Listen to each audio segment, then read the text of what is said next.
Smile designing அப்படின்னா என்ன? சில எக்ஸாம்பிள்ஸ் வச்சு ஸ்மைல் டிசைனிங் அப்படின்னா என்னன்னு பார்ப்போம். சில பேருக்கு மேல் தாடையில முன்பற்களுக்கு நடுவுல மட்டும் கேப் இருக்கும்.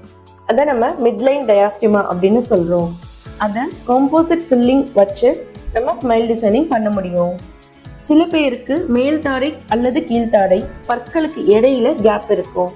அதை நம்ம வெனீர்ஸ் ஆர் பிரிட்ஜஸ் மூலமா ஸ்மைல் டிசைனிங் பண்ண முடியும். சில பேர் சிரிக்கும் போது கம்ஸ் வெளியே தெரியும். அதை நம்ம கம்மி ஸ்மைல் அப்படின்னு சொல்றோம். அதை கம் லைன் கரெக்ஷன் பண்ணி நம்ம ஸ்மைல் டிசைன் பண்ண முடியும். சில பேருக்கு வாய் மூட முடியாத அளவுக்கு எத்துப்பல் இருக்கும். சிலருக்கு பற்கள் ரொட்டேட்டடா இருக்கும். இன்னும் சிலருக்கு எல்லா பற்களுக்கு இடையிலையும் கேப்ஸ் இருக்கும். அந்த மாதிரி கண்டிஷன்ஸ்ல நம்ம ஆர்த்தோ பிரேசஸ் போட்டோ இல்ல அலைனர்ஸ் போட்டோ ஸ்மைல் டிசைன் பண்ணி கரெக்ட் பண்ணிடலாம்.